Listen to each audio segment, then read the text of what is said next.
Ya, Shalom, puji Tuhan.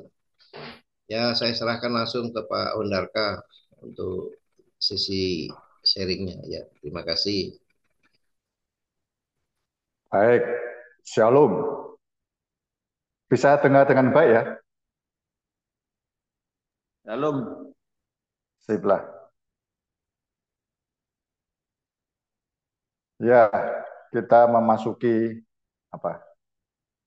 Pengajaran kembali.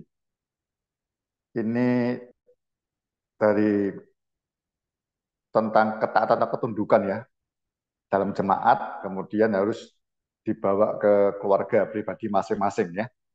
Dari Efesus 5:21 itu ya, setiap jemaat adalah saling menundukkan diri, atau diawali dengan pengajaran pertama istri tunduk kepada suami, ya karena Kristus, suami tunduk kepada Kristus juga untuk mengasihi istri, kemudian anak kepada orang tua gitu ya.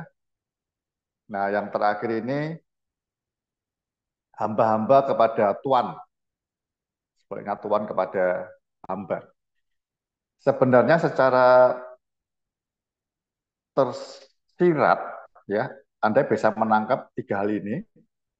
Yang pertama, kita sebagai mempelai Kristus ya, di pengajaran suami istri itu, kalau Anda menempatkan istri sebagai kita sebagai istri Kristus, dampaknya kita akan sempurna karena diajar firman Tuhan oleh suami kita ya, secara tersiratnya rohaninya begitu, makanya rahasia ini besar. Yang kedua, ketika anak taat kepada orang tua, kita di hadapan Tuhan juga kita anak Allah ya. Kalau ada taat sama Bapa di surga, sama firman-Nya, kita akan dampaknya akan dapat berkat panjang umur dan bahagia di bumi.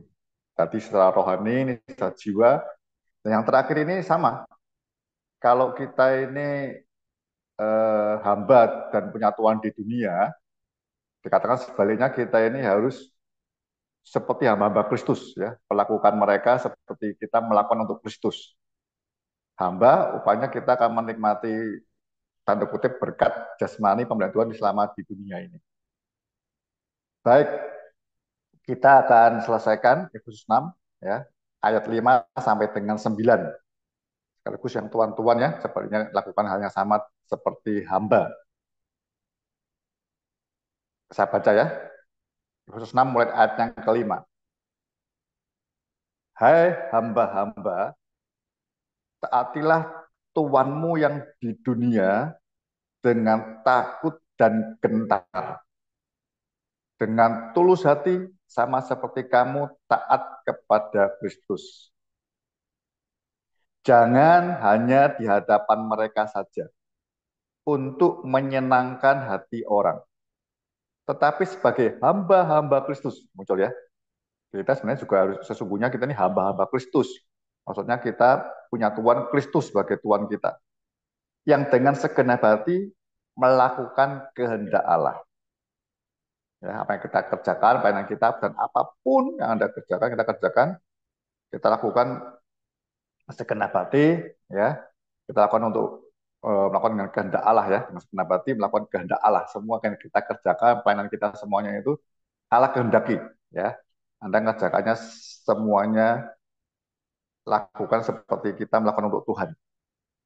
Dan yang dengan rela menjalankan pelayanannya. Kata rela penting. Seperti orang-orang yang melayani Tuhan dan bukan manusia. Kamu tahu bahwa setiap orang, baik hamba maupun orang merdeka, kalau ia telah berbuat sesuatu yang baik, ia akan menerima balasannya dari Tuhan. Dan kamu tuan-tuan, perbuatlah demikian juga terhadap mereka. Dan jauhkanlah ancaman. Ingatlah bahwa Tuhan mereka dan Tuhan kamu ada di surga, dan ia tidak memandang muka. Ini surat Paulus untuk belajar saling menundukkan diri, dibawa ke ranah keluarga atau ke tengah-tengah masyarakat. Yang ketiga kaitannya hamba dan tuan. Ya, jadi ketiganya ini erat sekali kan, suami istri, anak orang tua, hamba dan tuan. Konteksnya waktu itu jelas masih banyak perbudakan, ya, perbudakan. Paulus dengan sangat berani ngomong dia tidak pro apa pro pada budak-budak atau pro pada tuan tidak, tapi dia mengambil jalan jalan tengahnya sesuai firman Tuhan apa yang dikerjakan sebagai budak dan apa yang dikerjakan sebagai tuan. Kita budak atau kita ini apa ya contohnya memang budak sih. Bahasa dulu itu memang budak. Kita mengerjakan itu semua, Anda walaupun budak, tapi dalam Kristus kita orang merdeka.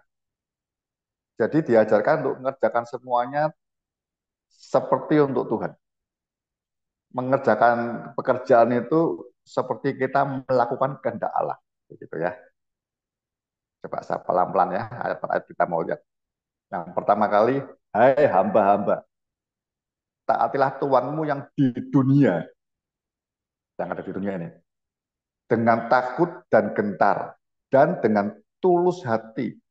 Takut dan gentar plus dengan tulus hati sama seperti kamu taat kepada Kristus. Yang bulan lalu pernah saya sampaikan di sensi di Science ya. Saya pernah tanyakan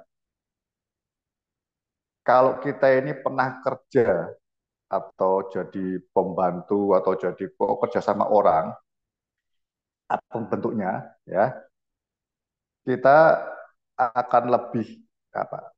Lebih bukan lebih mudah. Penyesuaiannya di pikiran hati kita itu lebih lebih mempermudah kita untuk mengerjakan sesuai saat ini sebagai hamba Tuhan. Ya. Banyak di antara kita ini ngomong hamba Tuhan, tapi sesungguhnya kita ini tidak mengerjakannya pelayanan kita dengan takut dan gentar. Ingat ya, istilah takut dan gentar ini keluar salah satunya di Filipi 2 ayat 12. Kerjakanlah keselamatanmu dengan takut dan gentar. Jadi kata takut dan gentar itu penting seperti kita mengerjakan keselamatan kita biar nggak hilang. Itu betapa seriusnya, betapa hati-hatinya, betapa sungguh-sungguhnya. Ya, jangan sampai dia ambil yang lain. Kerjakan dengan takut akan Tuhan dan gentar. Berapa ayat banyak takut Tuhan, tapi ini plus gentar ini jarang. Ya, gentar, gentar itu agak ada was-was supaya eh, jangan sampai hilang. Risikonya terlalu besar. Ya. Jadi kalau orang yang pernah kerja di dunia ini, ya eh, kita akan lihat, kita akan punya pengalaman bagaimana kita bisa mentaati bos kita tanda kutip. Kalau bos nggak lihat, apa yang kita kerjakan? Kalau bos lihat atau ada dikasih mandor, apa yang kita kerjakan? Seringkali banyak orang mengukurnya bahwa eh, ya makanya istilah ada mandor itu ya di Indonesia, mungkin di mana juga ada mandor. Itu untuk ngawasi orang kerja. Mandor itu dibayar tugasnya untuk ngawasi orang kerja. Ya, itu satu sisi menunjukkan bahwa banyak pekerja itu tidak bisa dipercaya. Kalau nggak diawasi, mungkin kerjanya santai, seenaknya. Ya itu kita biasa begitu ya, seringkali di mana-mana seperti itu. Ada pimpinannya, baru kita sepertinya serius begitu. Ya. Tapi dikatakan kalau kita orang Kristen,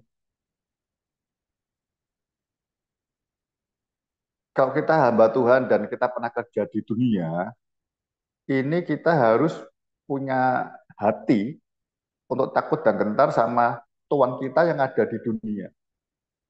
Kok di dunia itu Tuhan kita menentukan nasib tanda kutip ya, bukan takdir nasib misalnya kenaikan pangkat, promosi atau jabatan, kenaikan gaji itu pimpinan kita. Dan ada ayatnya dikatakan tidak boleh untuk menyenangkan hati orang. Di depan kita menyenangkan mereka, tapi di belakang tidak. Ya. Kerjakan semuanya itu takut dan tetap plus tulus hati. Tulus hati itu kita ngerti ini Tuhan kita sama Tuhan sama. Tulus. Kita apa adanya terbuka. Nah, saudara.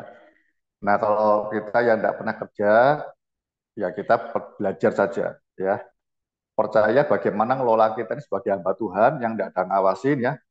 MD kita atau keluar wilayah kita tidak pernah ngawasin kita dibebaskan. Dari Senin sampai Senin lagi, apa yang kita kerjakan? Pelayanan penggembalaan kita seperti apa? Makanya ada gereja-gereja tertentu yang mungkin gereja agak gede ya, perlu punya kantor gitu. Ya, para pendetanya dikasih jam seperti orang kerja begitu. Jam 8 sampai jam 4 mungkin gitu. Ya, itu kan kota-kota mungkin agak nolong begitu. Tapi kita yang di desa, di kota kecil mungkin agak bebas. Nah, bebas itu hati-hati ya. Jangan sampai kita lupa kita punya Tuhan yang telah menebus kita, membeli kita dan Anda kutip ya. Yang penting ini, mengutus kita, mengutus kita. Kita pernah belajar dengan hamba ya, yang mempercayakan kebunnya, mempercayakan domba-dombanya kepada kita. Jadi Kristus ini bawahnya lihat ayat 6 ya. Sebagai hamba-hamba Kristus. Kita dulunya budaknya Kristus itu. Kalau kita lihat itu ya ada tanda bintangnya kita lihat ya itu surat ini orang bilang Kristus dan Kolose ya seperti surat kembar begitu. Ya, kita lihat Kolose 3 22 sampai 25. Mungkin ada sedikit penjelasan-penjelasan yang nggak ketemu di Efesus, ketemu BTK saya lihat di sini. Hai hamba-hamba ya 22 sampai 25. Taatilah Tuanmu yang di dunia ini dalam segala hal. Jangan hanya di hadapan mereka saja untuk menyenangkan mereka, melainkan dengan tulus hati karena takut akan Tuhan. Tadi ya, takut gentar itu seperti kita jaga keselamatan kita di hadapan Tuhan. Kalau tidak punya itu kita hamba Tuhan, ngomongnya hamba, tapi sebenarnya kita bukan hamba. Ya, karena Tuhan kita nggak pernah kelihatan, kita nggak pernah dikasih mandor. Ya, Tuhan percaya penuh sama kita. Apapun juga yang kamu perbuat, nah ini tolong ya, perbuatlah dengan segenap hatimu seperti untuk Tuhan dan bukan untuk manusia. Kamu tahu bahwa dari Tuhanlah kamu akan menerima bagian yang ditentukan bagimu sebagai upah. Kristus adalah Tuhan dan kamu hambanya. Siapa berbuat kesalahan, yang akan menanggung kesalahannya itu karena Tuhan tidak memandang orang. Nah, kamu sampaikan 24 ini. Kamu tahu bahwa dari Tuhanlah kamu akan menerima bagian yang ditentukan bagimu sebagai upah. Ini perlu kita pahami, saudara. Kita percaya sungguh-sungguh Anda ini punya jemaat, punya anak yang kerja kerja di dunia, punya bos yang bagus ataupun juga ya. Ingat, katakan, kita harus kerjakan semuanya untuk Tuhan, seperti untuk Tuhan. Bos kita nggak lihat, dimaki-maki, kita tetap kerjakan dengan sepenuh hati seperti untuk Tuhan. Kita bukan menyenangkan dia supaya kita naik pangkat atau gaji kita naik. Karena kita tahu, yang mengupah kita sesungguhnya Tuhan. Yang beri upah. Jadi kenaikan pangkat, promosi jabatan itu tinggal tunggu waktunya aja. Tuhan lihat tiap-tiap orang yang percaya ini, ya, bagaimana dia menunjukkan, saya itu senang ada satu pendeta ngomong begini, orang Kristen itu sebenarnya begini, seperti Yesus ya, aku mengerjakan apa yang Bapa tunjukkan kepadaku. Jadi Yesus itu mengerjakan pekerjaan Bapa di hadapan manusia. Anda juga dan saya juga, pentingnya kita bagi hamba Tuhan. Dan juga kita mengerjakan kehendak manusia di hadapan Bapa. Anda mengerjakan pelayanan dan sebagainya itu berkebun atau apa namanya itu, Anda kerjakan semuanya itu untuk Tuhan. Pelan-pelan ya, saya mau sampaikan pelan-pelan terus biar sudah mengerti hal ini penting sekali. Ya, kita sebagai orang Kristen, kita ini orang merdeka di hadapan Tuhan. Tuhan, bos sama bawahan semua sama. Punya Tuhan yang menentukan hidup mati nanti lah. Ya, upahnya kekal sampai kekal di dunia maupun sampai kekal itu yang upah Tuhan. Ya, termasuk keselamatan kita.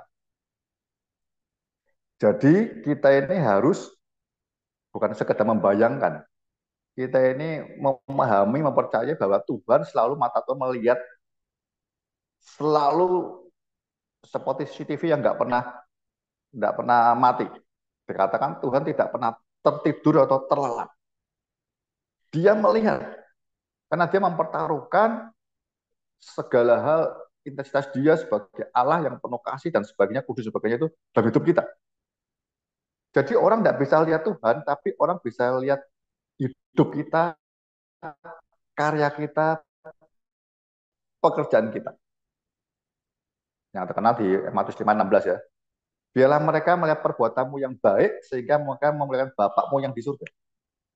Jadi kemuliaan Tuhan itu bukan karena khotbah kita atau apapun juga, tapi buah yang mereka nikmati. Lihat, jemaat, saya juga percaya jemaat akan berubah ketika dia tidak sekedar mendengar khotbah kita, tapi dia lihat bagaimana kita sebagai gembala menuntun dia, menolong dia, bagaimana dia melihat bahwa kita sebagai tukang kebun merawat dia, yang tidak berbuah didatengin, ditunggu, dipupuk lagi, dicangkuli lagi lebih dalam. Pokoknya aku ini ada untuk engkau. Ya kata suami pada istri itu, yang 5:22 itu. Suami diberikan pada istri itu supaya istri bisa sempurna. Diajar firman sampai dia sempurna. Saudara, sampaikan ke jemaat ke anak kita yang kerja di dunia bahwa kita harus taat sama bos kita seperti kepada Tuhan. Tidak boleh untuk menyenangkan mereka, tapi jangan takut dan kita dengan tulus hati. Tulus hati itu bahasa lain kita rela. Kita perlu tahu ya, hal yang sulit, yang berat, kalau kita nggak rela, kalau plus rela itu buat kita eh, enak, itu nyaman, enak begitu, rela, tulus. Tapi hal yang tidak begitu berat, tapi kita nggak rela, nggak tulus hati, itu berat. Ya saudara, ini kepercayaan stewardship ini yang sudah perlu pegang sebagai hamba Tuhan yang mungkin apa ya, banyak sukunya karena kita belum ada kemajelisan, belum ada apa ya, karena mungkin sukunya masih kecil begitu ya. Jadi kita sebetulnya orang merdeka, hati-hati. Seringkali kita terjebak bahwa ya Tuhan Maha tahu, kita tahu Tuhan Maha tahu, kita percaya Maha tahu. Tapi hal kecil-kecil kita tidak bisa memahami, membayangkan, mempercayai bahwa mata Tuhan melihat terus. Menjadi seluruh bumi mencari orang yang takut akan dia.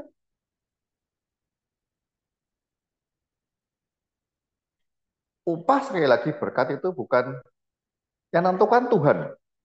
Saya berapa kali ngomong ya sama ada dulu teman-teman saya yang kerja keras lebih daripada temannya yang lain deh, bosnya nggak lihat malah temannya yang dapat promosi jabatan dia enggak gitu ya.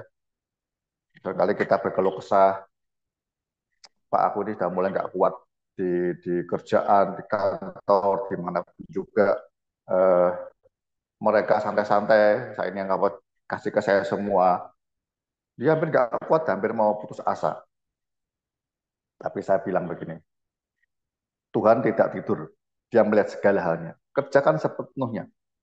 Seperti Yusuf dulu ya, Yusuf cuma Potifar, dia bekerja keras sampai Potifar diberkati karena Yusuf. Pokoknya upahmu segala itu bukan karena bosmu nggak bisa lihat upahmu yang kerja keras ditahan, nggak bisa, nggak apa-apa. Tunggu waktu Tuhan, itu prosesnya dalam hidupmu.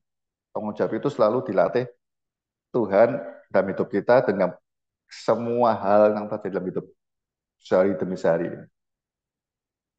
Benar, suatu saat kepala bagian yang gede ya, dinasnya perlu orang.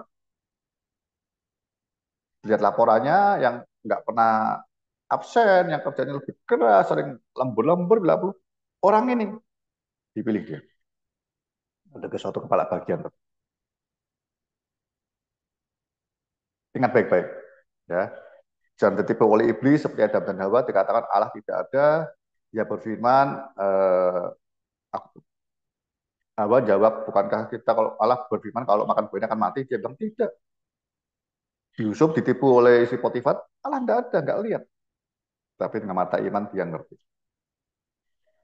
Saudara, saya dengar kalau Anda dengar kesat, siapa yang pernah baca buku itu, eh, Protestan Etik, ya, Etika Protestan. Bagaimana Max Weber itu sosiolog menyoroti di Eropa Barat, terutama di daerah orang-orang yang waktu itu ya gerakan Calvin, lalu muncul ya setelah ada pembunuhan segalanya orang Calvin itu apa ya, ke Jenewa dan sebagainya diamati gitu ya. Orang-orang Kristen ini betul-betul bisa memajukan ekonomi negara. Ya. ekonomi suatu negara. Orang-orang yang dulunya malas-malasan, kerja santai, kalau ada bosnya sungguh-sungguh nyenangkan bosnya, ya. Tapi begitu mereka bertobat terima Yesus, ngerti pengajaran yang benar, bahwa aku sudah ditebus, selamatkan, Tuhan mau pakai hidupku sebagai kesaksian banyak orang, gitu ya. Aku ini, dia tahu harus taat, kerja ini taatnya kepada Tuhan. Saya baru dengar apa itu kemarin Stephen Tong atau apa pernah khotbah begitu. Sampai hari ini, saudara tahu ya, misalnya jam-jamnya mahal itu ya, arloji itu jam tangan mahal itu dari Swiss, di Jenewa. Itu kayak berapa jam Rolex itu dibuat dengan tangan. Tepannya luar biasa sekali. Bukan mass produk, masa banyak gitu. Ini karena orang-orang ini yang dulu bertobat zamannya Calvin itu. Pindah ke Jenewa, Jenewa itu kemudian dia kerja sungguh-sungguh, dia kerjakan sampai hal kecil-kecil, tempat terbaik. Anda dengar kesaksiannya ya, saya baca-baca buku itu. Orang yang dulunya kerja malas-malesan, dia kerjanya over. Yang dulu santai, nggak sungguh-sungguh, sungguh-sungguh. Dan mengerjakan kecil-kecil. Sampai hari ini, arloji dari Swiss terbagus, termahal. Karena dikerjakan dengan teliti sekali. Tidak banyak orang bisa ngerjakan. Jepang ya bagus, tapi tidak bisa kerjakan seperti itu. Bahkan ada satu desa sampai hari ini ya, kata Pak Kepuntong, saya pernah dengar itu. Ini dari orang-orang reform ini, Calvin di sini, sampai hari ini dia nggak mau terbuka dunia luar, dia ngerjakan apa baut-baut kecil-kecil sekali untuk jam itu arloji. Tempat luar biasa itu sampai hari ini sulit, teliti luar biasa. Ada panggilan, ada apa ya? Eh, panggilan budaya. Kita ini Kristen, jadi garam dan jadi terang. Tidak peduli kita mau menilai apa, aku pokoknya ngerjakan seperti untuk Tuhan. Bukan hanya motivasi, tapi memang ini kehendak Tuhan yang aku kerjakan. Saudara, dengan takut dan gentar kepada Tuhan, bukan sama bos kita.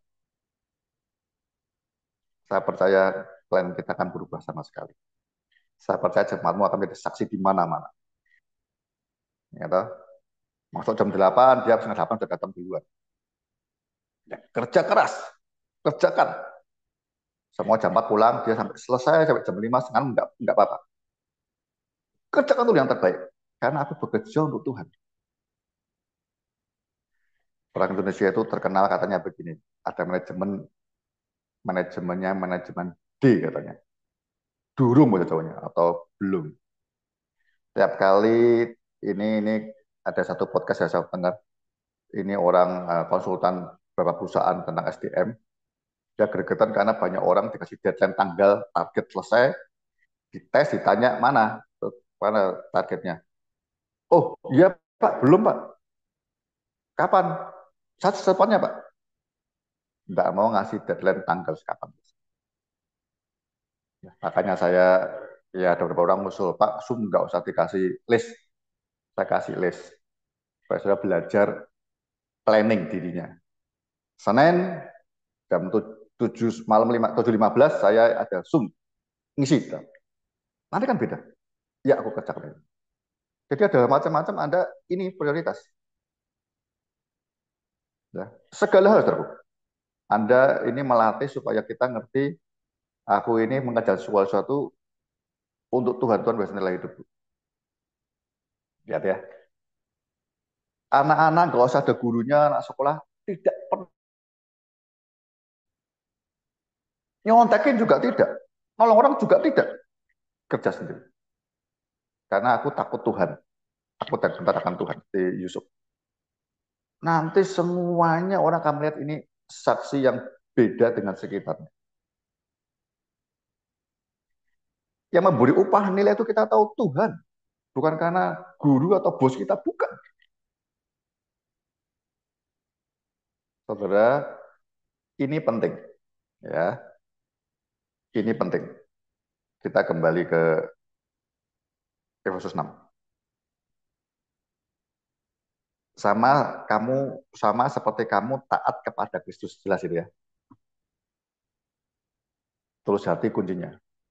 Tulus hati itu orang ngomong apapun juga aku tulus, aku mengasihi bosku seperti aku mengasihi Tuhan gitu ya. Satu ini pernah ngomong gitu kan, Kita omong kosong kalau kita mau mengasihi Tuhan, tapi kita tidak mengasihi manusia. Yang kelihatan atau nggak kelihatan. Keenam, jangan hanya di hadapan mereka saja untuk menyenangkan hati orang, tetapi sebagai, ya ini dia, hamba-hamba Kristus. Senang ini. Yang dengan segenap hati melakukan kehendak Allah. Ya, hamba-hamba Kristus, kasih tahu anak-anakmu, jemaatmu bahwa engkau ini hamba-hamba Kristus. Bukan hanya hamba-hamba manusia di dunia, toh bukan. Upahmu, berkatmu tiap hari tentukan Kristus. Karena kita ini hamba-hamba Kristus. Kerjakan sebentar, dengan tulus hati, dengan segenap hatimu, tenagamu, akal budimu, segalanya untuk Kristus. Saya percaya kalau setiap kita ini sahabat saya seperti itu ya. Ada pelayanan, persiapan ya. Dari Senin sampai Senin lagi waktu muda buat apa semua itu.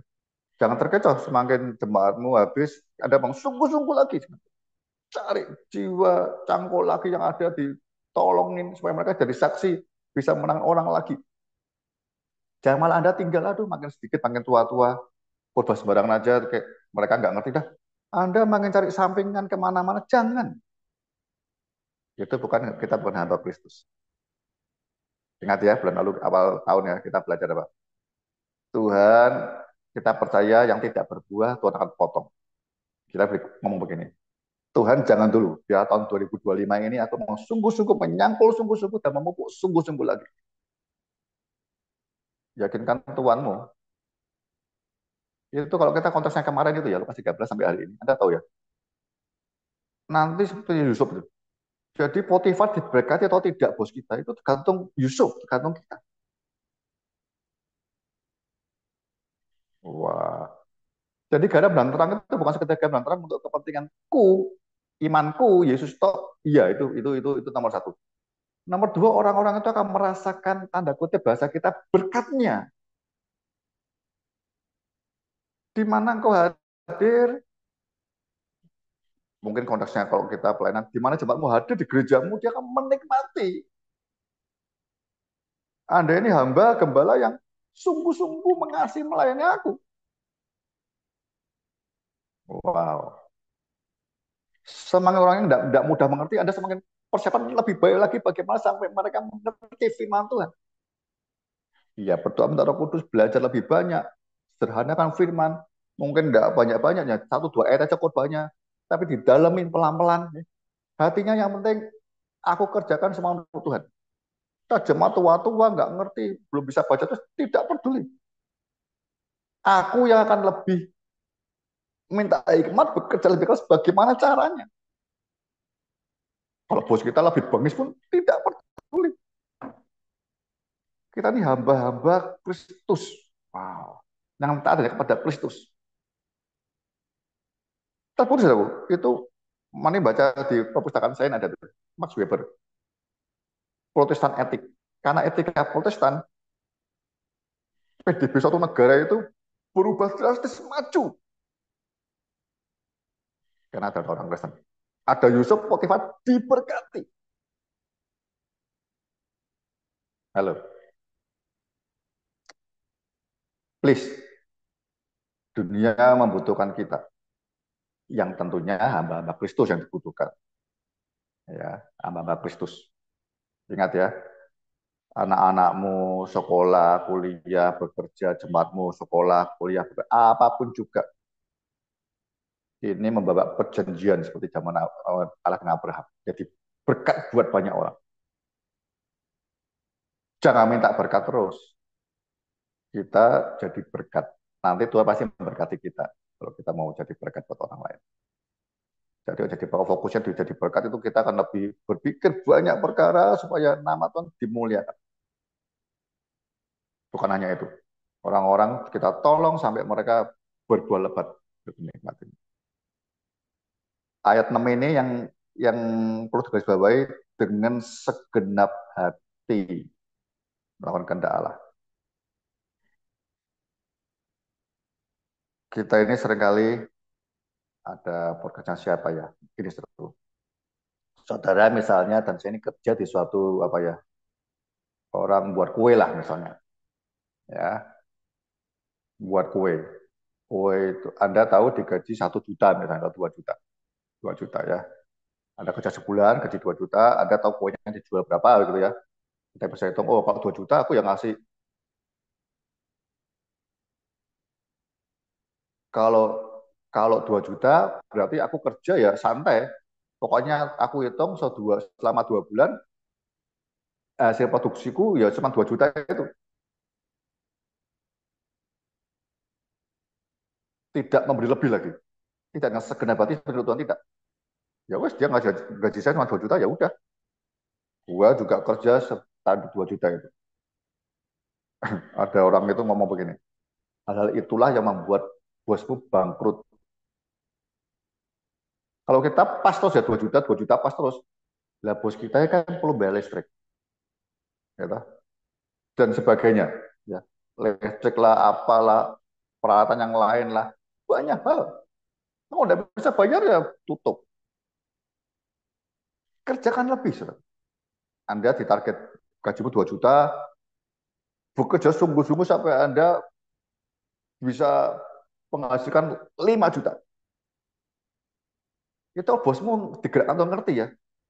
Dia gaji 3,5 juta atau Anda jangan gajinya sampai 4 juta aja, dia mungkin mau. Karena dia produktivitasnya 5 juta. Gaji 4 juta masih bisa. Tapi kok seringkali kita yang keliru. Oh, dapatnya masih gini, berkatnya kecil, ya udah aku santai pelayanan. Salah, saudara. Tuhan sedang menguji hati kita. Tanggung jawab kita di mana? Ya, ingat ya, yang pengalaman talenta itu ya.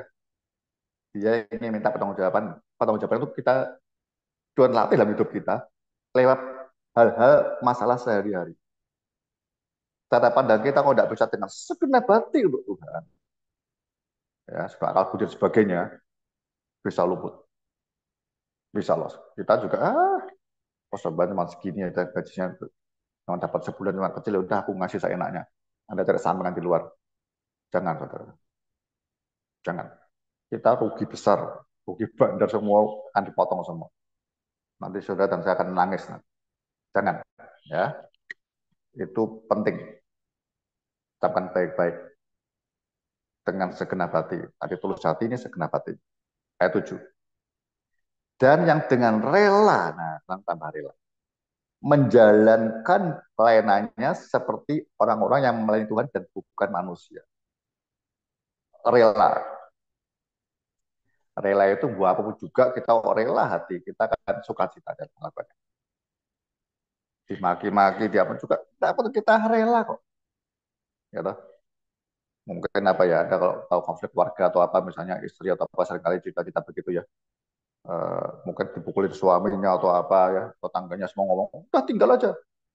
Istrinya bilang, enggak, aku rela tetap mengasihi dia kok. Selesai. Rela. Selesai. Hidup berat, no problem. Aku rela kok demi Tuhan. Selesai.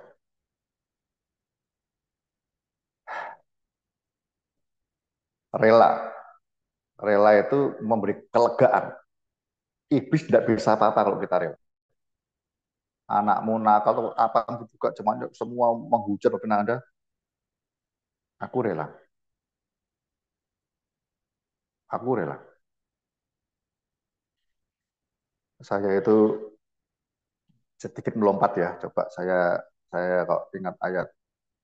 Kita mau lihat di 2 Korintus pasal 4, kalau nggak salah. 2 Korintus pasal 4, kalau nggak salah ya.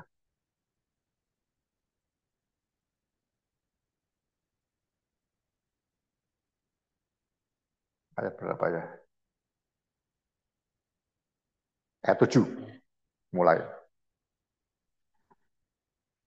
Haleluya. Tolong Tuhan Yesus.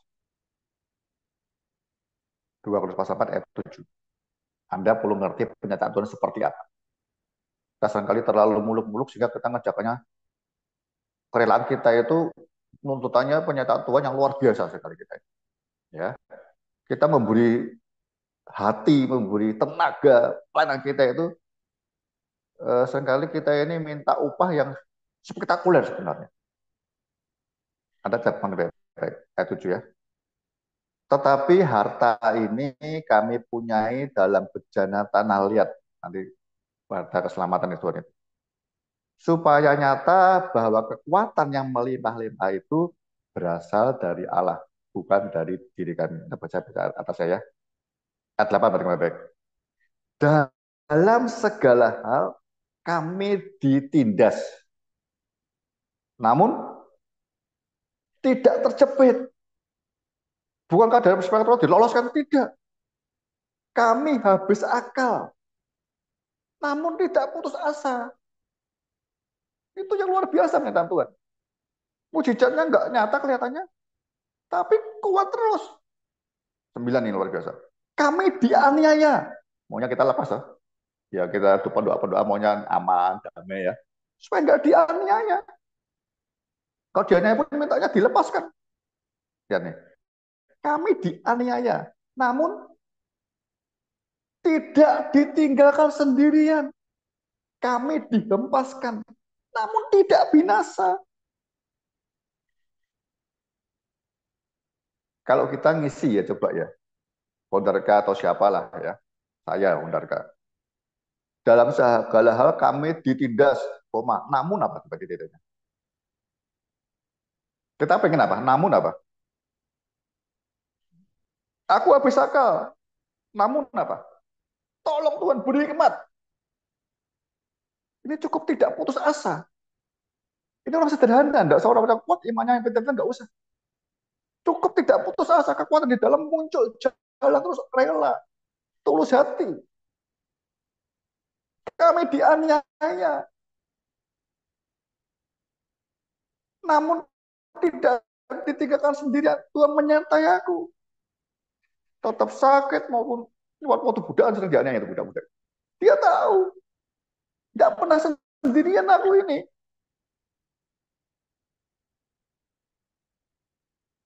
Kaget ya? Saya kaget baca itu loh. Loh, kita maunya spektakuler. Kalau kita mau spektakuler, jebakannya apa? Sekali kita beri pelayanan, kerjaan kita juga sederhana. Ya kan, kita jebak gitu kan. Anda yang cuannya besar ya kerjanya sungguh-sungguh. Orang kecil ya enggak. Gitu. Ketika berkas sedikit, jemaat mau habis, terus minta penyertaan Tuhan. Harus bagaimana Tuhan? Ya. Yang ada dicangkul, ya tua-tua pun didatengin, didoain, dilain sungguh-sungguh. Sampai dia ini hidupnya berubah, kan isi rumahnya, dia dari kesaksian isi rumahnya. Wah, Bapak ini, sebelum dia meninggal, Tuhan pakai untuk menangkan keluarganya mungkin. Orang-orang yang sederhana tapi nggak mudah putus asa,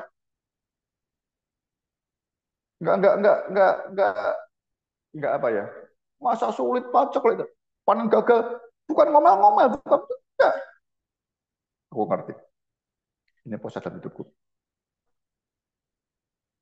Seringkali kita lupa proses ya, kita taunya goal visi, bagaimana tercapainya. Enggak, goal visi itu penting, tapi prosesnya terjadi hari day by day ini yang menentukan hasilnya seperti apa. Isi saya pernah punya dikasih ya, saya dikasih teman di Jakarta itu buat roti nggak usah dipanting-panting lagi, so. Ya, ada alatnya kayak rice cooker begitu, tepung apa masukin semua, udah tutup, klik, udah geludak-geludak sudah dia ngacak situ, udah tinggal jadi roti, cepat nggak alatnya. Itu proses sistem begitu penting. Goalnya mau buat roti, bahan yang ada seadanya dimasukkan. Nah prosesnya keliru, sistemnya salah, nggak jadi. Nah ini prosesnya sistemnya itu berhari-hari. Pada dianiaya, ditindas dan sebagainya, kesulitan itu tentukan langkah-langkahmu, ucapan kita, semangat kita terus jalan atau bagaimana, itu tentukan sekali. Oh, luar biasa buat saya kaget. Sapinya proses Rasul yang hebat kan, sekali kita gitu kan. Mujizatnya luar biasa, sapu tangannya hanya dan sebagainya. Orang mati dia bangkitkan, terus terusnya. Tapi ketika dia mengalami ditindas, dia nggak ngomong aku ini Tuhan loloskan nanti Daniel di luar. Enggak. ditindas, ayat berapa tadi? Ditindas namun tidak,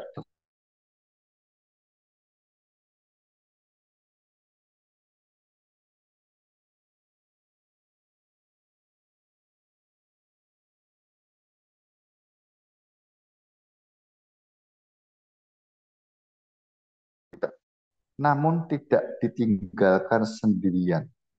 Kami dihempaskan. Bet! Bos kita mungkin nggak lihat, tapi tidak binasa. Yusuf difitnah. Iya, dia maju terus. Diam. Ini hamba. Karena dia tahu upah hidupnya berkatnya bukan tergantung orang lain, tapi tergantung Tuhan. Bahkan orang lain itu berkatnya tergantung kita. Ya, kita kembali lagi di Efesus ya. Rela melayani Tuhan, bukan untuk manusia. Rela itu penting. Rela. Rela itu berada kelegaan. Entah berat, susah, putus asa, atau ngerti Tuhan sertai aku. Jalan. Ya, ini ada kalau di kitab-kitab suatu jemaat di kitab Wahyu ketemu kan ya. Bagaimana Mas Mirna miskin, solitan, dianiaya. Tuhan bilang tetap di situ. Tapi Tuhan, kau luar biasa kaya. Ya, luar biasa. Kalian ngelodiki ya, yang merasa kaya, engkau miskin, melarat, buta, dan telanjang. Harapannya kuasa berkatnya melimpah.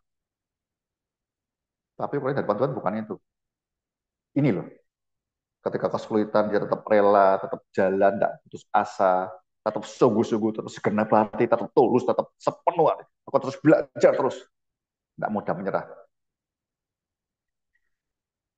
Ayat 8. Kamu tahu bahwa setiap orang, baik hamba maupun orang merdeka, kalau ia telah berbuat sesuatu yang baik, ia akan menerima balasannya dari Tuhan. Ulang ya. Kamu tahu bahwa setiap orang, baik hamba maupun orang merdeka, bos-bos lah misalnya apa, kayak gitu ya. Kalau ia telah berbuat sesuatu yang baik, ya, ia akan menerima balasannya dari Tuhan. Jadi Tuhan itu yang upah membalas segalanya. Kalau kita tidak baik, ya yang tidak baik yang terjadi. Kita bertuai. Hati-hati. Jadi apa yang kita kerjakan jangan sampai karena perintah, karena orang lain atau siapapun juga. Ya itu penting, tapi karena untuk Tuhan. Orang perintahkan jalan 1 meter, apa 1 kilo kita mau jalan 2 kilo kita beli lebih.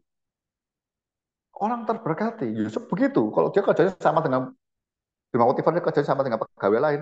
Ya Yusuf nggak, Potifar nggak terberkati apa-apa. Yang lain mas sudah selesai kerja, Yusuf masih ngitung, masih merencanakan ke besok kerja apa lagi ya. Terus dia masih di kantor sampai malam hari. Perencanaan besok mau apa. Lainnya pulang tidur atau santai pergi-pergi. Dia tidak. Loh itu real kan. Anda kerja seenaknya ya bos. Sebenarnya kita nggak terberkati. Anda di sinode apa juga? Beri sinodemu, entah GPPS, entah apapun juga GPD. Beri ketua MD-mu, wisdodemu bangga lihat pelayananmu. Bertambah-tambah jiwa, mereka sungguh-sungguh, mereka bersaksi, berbuah lebat.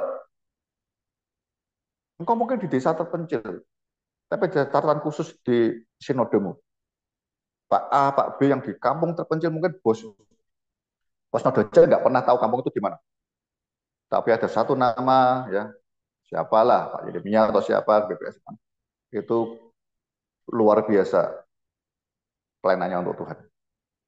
Semuanya berbuah, bertambah, buah pertobatan muncul, menangkan jiwa-jiwa, buah roh muncul semua. Dari saksian, dari berkat di desa, di mana-mana. Bukan pendetanya loh. Sekali saya melihat pendetanya, andanya sudah jadi berkat buat desamu. Tapi jemaat, beri terbaik. Anda pergi kampung terpencil. Di sinode mungkin mereka nggak tahu Anda desa mana, nggak ngerti dia. Tapi berita itu tercatat di surga. Jangan sudah di kampung, mereka nggak lihat, santai aja lah, biar aja lah.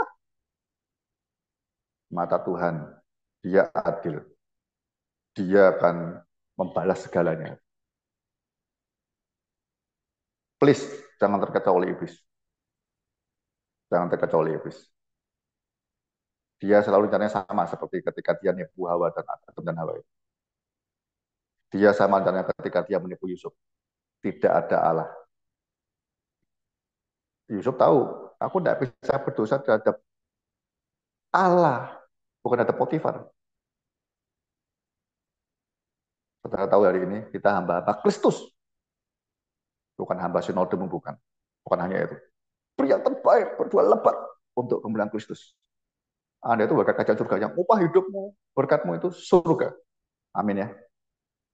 Wow. Iya, nanti aminnya nanti di sini aja. 9. Dan kamu tuan-tuan, perbuatlah demikian juga terhadap mereka. Sama, harus ngerti. Ini juga hamba Tuhan, ya. Ini bukan anak buahmu.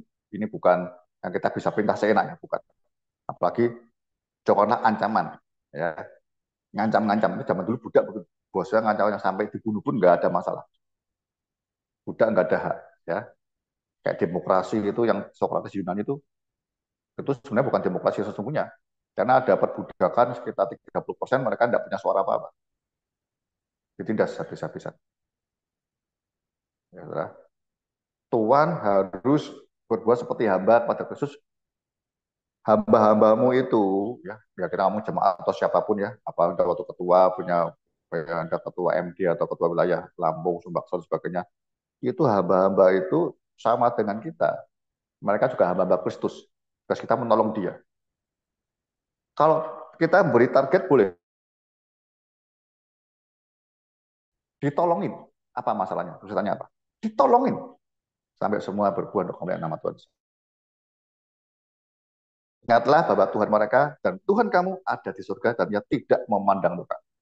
Jabatan saya tidak, mereka sama semua. Ya, Anda berbuat baik, kuasa tubuh nggak lihat, nggak masalah. Aku ingin dilihat Tuhan.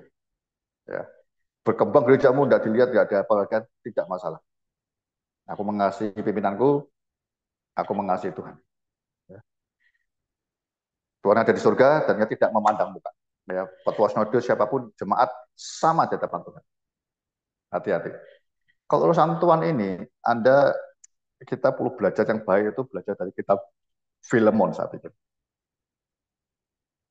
Ini cerita surat Paulus paling pendek ya, tapi dalamnya penuh. Buat saya penuh penuh apa ya? Dramanya itu konteksnya dengan ini cocok sekali. Anda tahu sedikit ya tentang Onesimus ya. Ini Filemon itu orang kaya, punya banyak budak, tapi dia sekaligus pelayan Tuhan di nggak salah di Kolose dia. Di rumahnya ada persekutuan. Dia mungkin pernah tuanya begitu, tapi dia punya budak-budak juga. Suatu hari nggak tahu apa juga Onesimus itu entah ceritanya mencuri atau berbuat kesalahan, dia lari karena takut untuk dilaporkan. Lari. Dalam pelariannya singkat cerita dia ketemu sama Paulus. Bertobat, dilayani, jadi pelayannya Paulus selama dia di penjara. Ya. Paulus sama Filemon ketemu waktu Paulus di Efesus. Ya. Nah, ini ceritanya menarik. Paulus mau beranikan diri ngomong sama Filemon ini. Ini aku ketemu sama Onesimus, dulu budakmu. Dulu bersalah sama engkau. Ya, sekarang dia sudah bertobat, sudah menjadi hamba juga, sama seperti kita. Udah beritahu, lama dia beritahu Filemon begini kira-kira ya. Dia ngasih prolog bagus tuh. Dalam persekutuan kita dengan Kristus, itu semua orang dari Tuhan sama. Ya, itu tidak memandang muka. Dari situ dulu. Kalau kita ngaku kita Kristen, ya kita bagi hamba Kristus, semua orang di hadapan Tuhan itu sama. Ya, dan boleh itu dulu baru dia ngomong. Onesimus ada bersama denganku. Aku mau dia bisa merdeka, tapi aku mau dia balik dan kau menerima dia. Ya, teologinya pernah dibangun dulu. bahwa di dalam Kristus itu, dalam persekutuan dengan Tuhan, itu semua orang sama di hadapan Tuhan.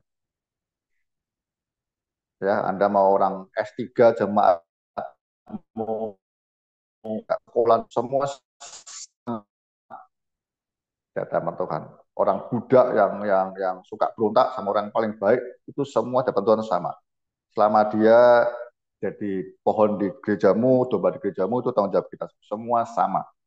Bahkan yang paling lemah imannya, rohaninya, beribadah yang lebih tinggi yang dicemari. Semua bertumbuh bersama untuk kemuliaan Tuhan. Satu iman yang sama. Ya, singkat cerita, saya percaya Filemon akhirnya menerima Onesimus. Onesimus juga takut-takut, akhirnya dia balik. Tuhan seperti itu. Cara pandangnya walaupun anak buahnya salah, ya, keliru, nggak ditekan-tekan.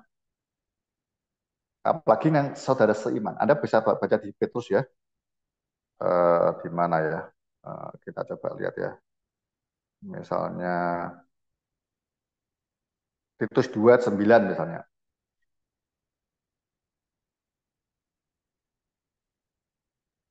Hamba-hamba hendaklah taat kepada tuannya dalam segala hal dan berkenan kepada mereka, jangan membantah.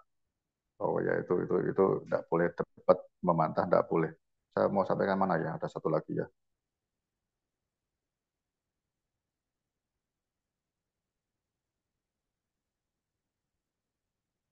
Satu lagi di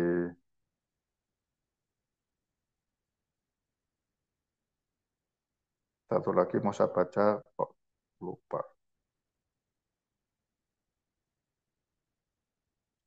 1 Timotius 6 ayat 2. Semoga cocok. Jika tuan mereka seorang percaya, janganlah ia kurang disegani karena bersaudara dalam Kristus.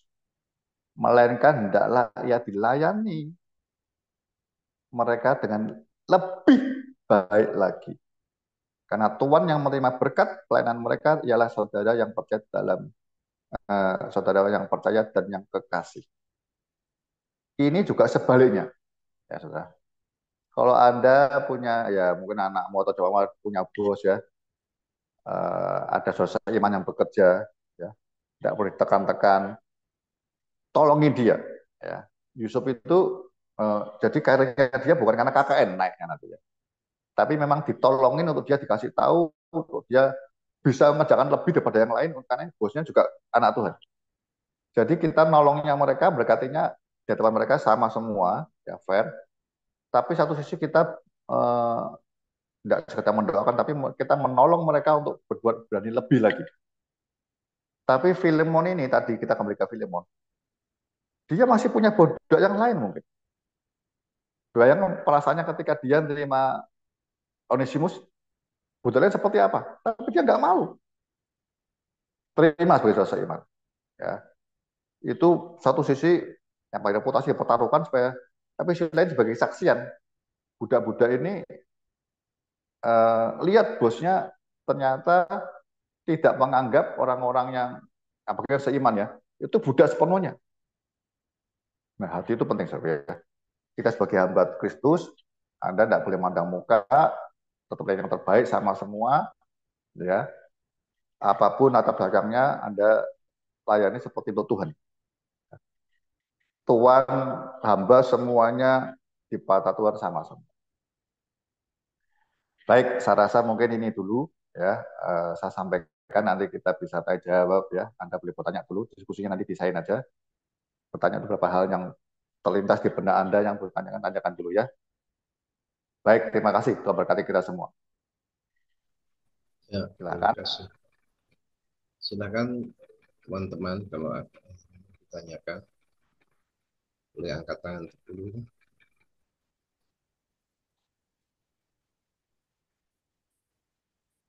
Mungkin rekamannya bisa dimatiin, Pak, Mas. Biar kita Oh tidak iya. terlalu panjang. Ya, ya. Biar yang